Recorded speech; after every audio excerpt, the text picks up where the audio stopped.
Let's say good morning to Jack Flaherty, who left the Cardinals, played with the Orioles last year, and then signed a free agent deal to become a Detroit Tiger earlier this winter. We love the fit for Jack. We love the opportunity he's got, and we love the fact that he's taken some time to visit with us on Hot Stove. Jack, good morning, man. Congratulations on your deal.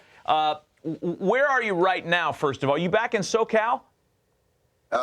Good morning, guys. I appreciate you having me. No, right now I'm actually in Florida for a little bit of the holidays, and then I'll be back in SoCal early next week. Gotcha. So walk us through, and I know you've done this before, but since we haven't had a chance to talk to you yet, walk us through the decision to join the Tigers, some of the phone calls you may have had with Chris Federer, with A.J. Hinch, and the rest of your new group there. Man, I think, Hinch, they deserve a lot of credit. Hinch, he came out, I visited with him. I talked with him a bunch, in person, on the phone. And when it came down to it, it was, things were happening real quick. And I got on a call with him and Federer and a couple of the other guys, just trying to get some more information, trying to understand a little bit more. And so it was one of those things that you could see how much I could feel how much that they wanted me and how much they felt that they could help me improve. And that was something that was huge. And then, you look at the team last year, you look at the way that they were, you look at, I feel like they did some things that people didn't expect, winning 77 games and especially struggling early on there. But you look at the team, signing Kenta and then, coming out and, trying to come get myself. I feel like, you want to go somewhere where you have a chance to win. And I think that this is definitely a place that, we got a shot to do that. Hey, Jack, good to see you this morning. You look strong, my guy. One, how's the offseason going? I'm a big fan. I love what you bring. I love the tenacity that you bring to the table. I love the competitiveness that you bring to the table. And I just spoke about Chris Federer. Did you have any conversation with Chris Federer? Because I know a lot of guys have raved about what he's been able to do for them from a pitching standpoint. Did that, make your decision a little bit easier to pick the Tigers? Oh, absolutely. And Fed's awesome.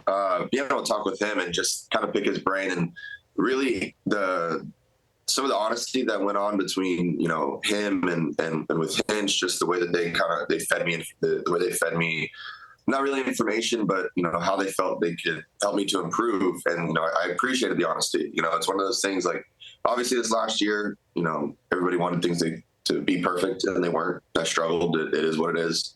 And there's little improvements that need to be made. So I appreciated the honesty that came out of them. Obviously off season's going well, but there's improvements to be made, and that's what we're working on right now.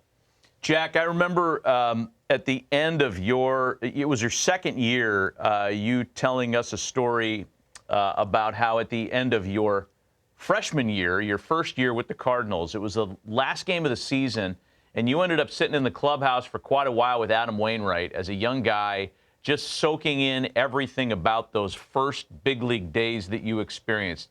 You're going to the Tigers now as a veteran guy, and you've got younger guys like Manning and Mize and Skubal. I mean, you're not an old guy by any stretch, but you've got a little skin in the game now. Is it a weird role for you? And do you expect to be looked upon as an older sage type guy? I think that's what's interesting about it, and it felt that way when I went to Baltimore a little bit, is being looked at as kind of a veteran, and even a little bit at the end in St. Louis, like I look at myself, I'm only 28 years old, and guys come to me, like, oh, you got some experience, like they ask me questions, and I remember sitting down with Wayno, he was, I don't know, maybe 15 years in at that point.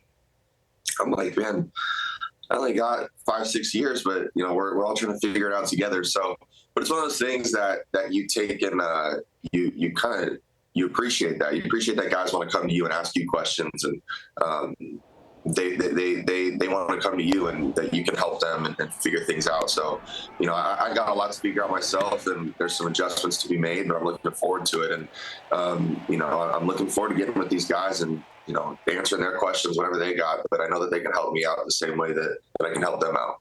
Hey, Jack, our friend J.P. Morosi has taken just a moment to pause his handicapping for the Michigan-Alabama game to join the program and ask you a question this morning. J.P., take it away. Thank you, Matt. Jack, good morning from Michigan on behalf of our great state. Welcome to Detroit. I loved that you had on X the post of Isaiah Thomas on the night when the story broke that you were coming to the Tigers. I love that, by the way. I'm wondering, Jack, what have you learned already about the sports culture of Michigan and how passionate the fans are here in Detroit? You know that they're passionate. You know that they want things to be great. Even I was in Detroit 2 days ago, driving around, and a couple of the people that were I got kind of taken around the city, and they were just talking about how excited they are that the Lions are doing what they're doing, and it feels good in the city. And they talk about how much energy goes into the city when you got because all those stadiums are all right by each other. So when you get the Lions and you get the Red Wings and you get even the Pistons all together, and then you have the Tigers in there, like it's a real sports town. It's a place that is when things are good or things are bad, like they're going to show up. They're there. But everybody wants we're not looking to be bad. We're looking to go out and compete.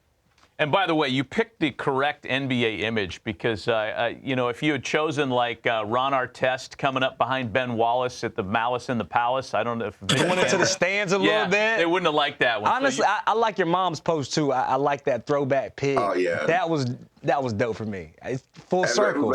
I love that. Loves her, you look good in that old English D, my guy. You do. Man. You look good in that old English D. Took 18 years for that one to come to fruition. Hey, Jack, we appreciate the visit today. Congratulations on your deal. Looking forward to watching you in Detroit, and we'll check in with you during the season, man. Have a great Christmas holiday. Appreciate you guys. Merry Christmas.